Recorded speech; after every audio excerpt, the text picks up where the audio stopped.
This morning, 12 days since Savannah's 84-year-old mother was taken from her home, investigators still have no suspect or person of interest in custody. Authorities are continuing to scour the area. Overnight, investigators telling our Tucson affiliate KVOA that a pair of black gloves were located in the search and have been submitted for DNA analysis. It all comes after that disturbing footage was released from Nancy Guthrie's home. And now KVOA also reporting that Nancy's neighbors who have Ring doorbell cameras received an alert from investigators requesting video from specific dates and times. The dates, January 11th between 9 p.m. and midnight, which is more than 3 weeks before Nancy disappeared, and the morning of January 31st between 9:30 and 11 a.m. Since the video from Nancy's Nest doorbell camera was released, an outpouring of tips have come in. According to the Pima County Sheriff's Department, it's received 18,000 calls since February 1st when Nancy went missing and 4,000 since those first images of the suspect emerged. Now, there's a lot of leads in there that aren't going to be legitimate, but there's some that absolutely are, and that's what they're going to be focusing on.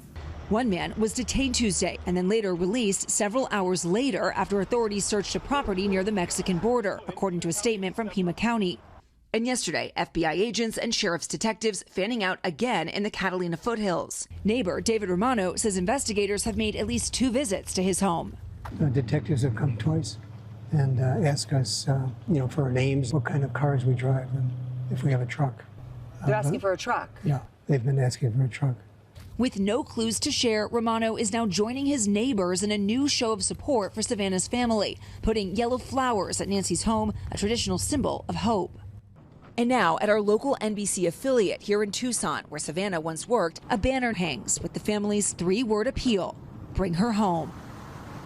And reporters at that station have actually been encouraging people to go down there and sign that banner in a show of support. We really have seen an incredible outpouring of love here from the community.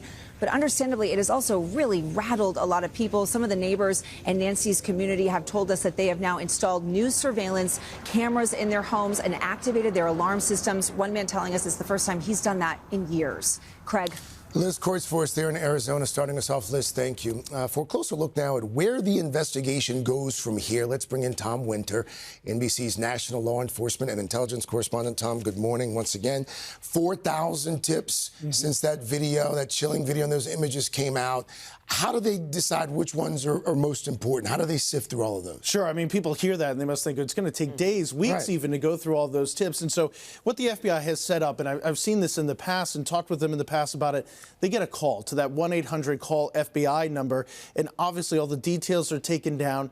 And then it's passed along to an analyst. It's put in the FBI's Guardian system. That's where they track all the leads. That lead is given a number. Your phone call is given a number, and they follow up on it, and they say, okay, what is the priority of this? Is this somebody sharing with us some general observations, or are they sharing us some information that might be very specific to the investigation that needs to be worked now? From there, it's passed along to detectives or to FBI special agents for them to begin to start that investigation. So as an example, Hoda, if you ran a sporting goods or a hiking store in the Tucson area and you picked up the phone and called and said, okay, I saw somebody with that backpack come into my store to buy that jacket. Oh, by the way, also bought this type of holster or the sneakers or something like that.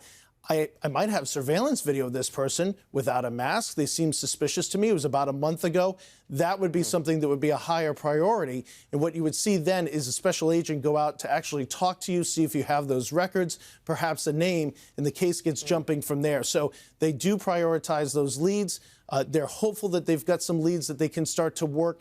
How fast that goes or where that goes from there is something we'll be tracking throughout the day. We're showing lots of video of investigators just walking around looking for things. They're walking around Nancy Guthrie's property in and around. What are they searching for? And does that black glove have anything to do with anything? Sure. So, one of the first observations we had when we saw that Ring, that Nest doorbell camera, there doesn't appear to be a car there. This person is on foot. And so were they traveling through the neighborhood? As our analyst Jim Kavanaugh said, did they camp out overnight? So you're hoping that they left anything behind. Is that black glove something that belongs to an investigator who had already been through the area? Does it belong to somebody who is hiking?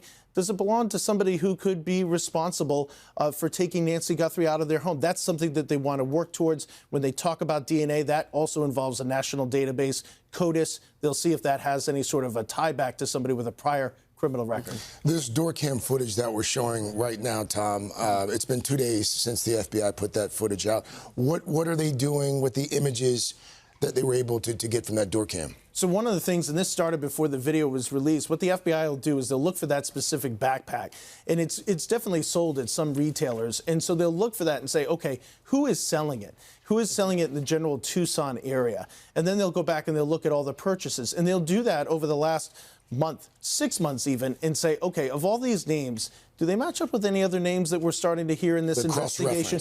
Cross-reference those things together, start to pull the information. I've seen it in the past in some very prominent cases. They'll pull the surveillance video. Do we have a credit card that's used? Even if they don't, if they have cash, maybe they can use it against a facial recognition database. Start to develop some names and some people that you can start to surveil and quickly move in on. That's the hope today, is that this will now start to generate all these leads. All this video will start to generate actionable things where you can maybe start to put some people under surveillance and hopefully handcuffs and some answers. That is the hope today. That is the hope. Thank you, my friend. Appreciate you, Tom. Again, the number right there on your screen. If you have any information, 1-800-CALL-FBI. Hey, thanks for watching. And don't forget, you can catch the Today Show every morning on NBC or take Today when you're on the go. Just follow the Today podcast on Apple Podcasts, Spotify, or wherever you listen.